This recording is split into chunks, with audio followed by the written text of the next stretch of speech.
On peut faire le test absolument quand on est 100% d'Arméniens, non arméniens, quand on n'est pas. Il y a beaucoup de gens qui sont intéressés par leurs autres racines aussi. Mais si on est curieux de connaître l'aspect arménien de ces racines, donc il faut cibler le test qui nous intéresse aussi. Mais en général, toutes les origines sont intéressantes.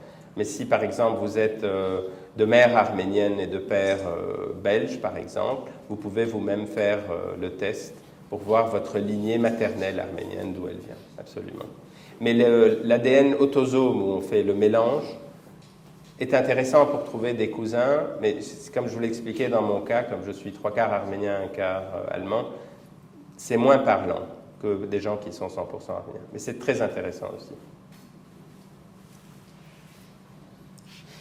Oui, Nicolas. Deux questions. La première, tu n'as pas parlé de la généalogie, de l'utilisation du projet pour la généalogie. Je me demandais si tu voulais en dire 2 mots, ce qu'on peut découvrir grâce au projet. Je l'ai mentionné au début en disant que c'était intéressant au niveau généalogique pour les Arméniens pour 3 raisons.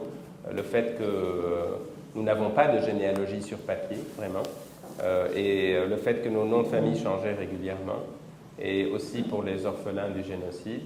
Et je me suis arrêté là, je n'en ai pas parlé plus, mais effectivement, donc, si vous êtes à la recherche de parents, si par exemple,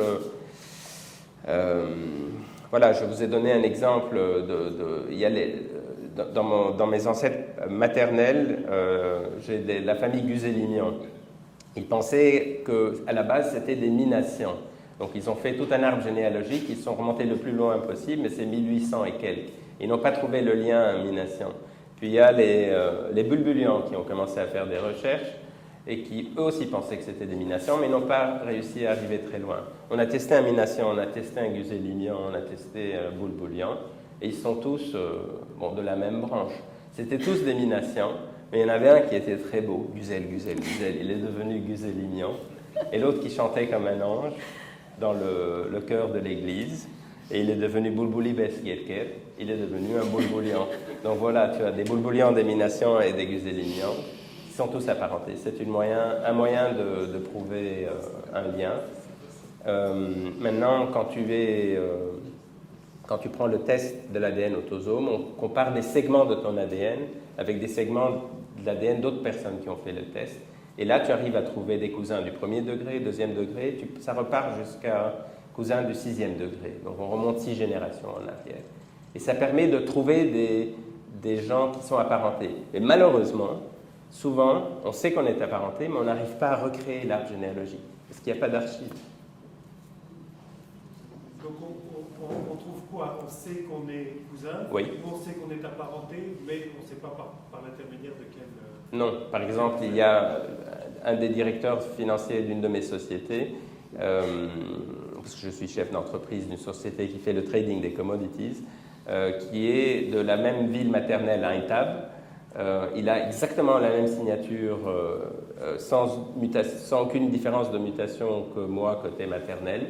On est remonté 4 générations en arrière, il n'y a rien de commun. On sait qu'on est apparenté, on est de la même ville, mais on ne peut pas dire qui était la personne et quand, parce qu'il n'y a pas d'archives.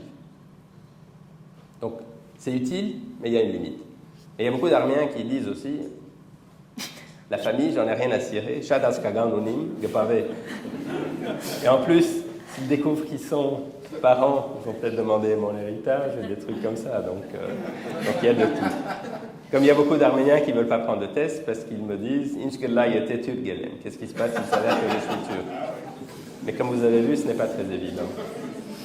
Donc c'est très intéressant pour la généalogie, mais beaucoup plus pour les Européens. Mais c'est important pour nous aussi, mais dans une moindre mesure. Est-ce qu'il y a d'autres questions? Oui.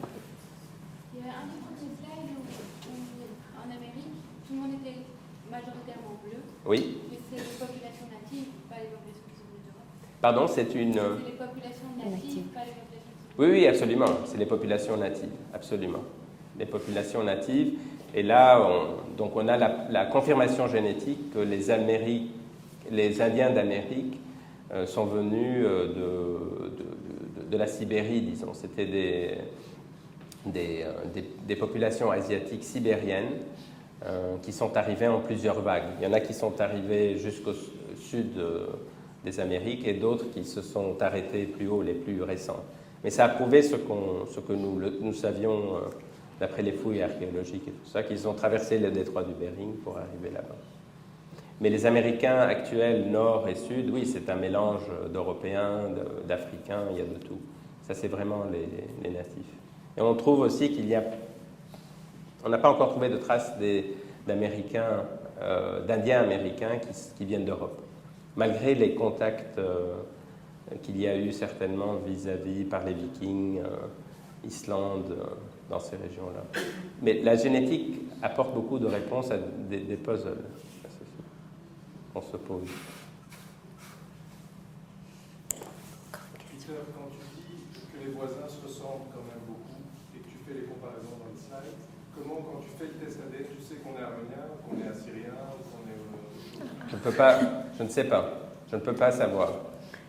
C'est impossible de définir. Par contre, quand on va dans l'analyse micro, là, on peut voir des micro-différences. Donc là, on arrivera à séparer un Assyrien d'un Arménien. Mais en règle générale, on ne voit pas les différences. On verra la différence entre un Arménien et un Africain, un Arménien et un Indien, un Arménien et un Aborigène, un Arménien et un Irlandais. Mais avec les populations avoisinantes vraiment très proches, on ne voit pas vraiment la différence.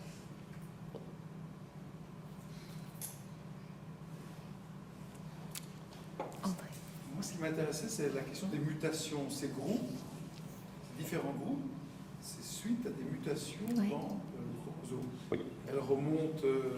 en fait, c'est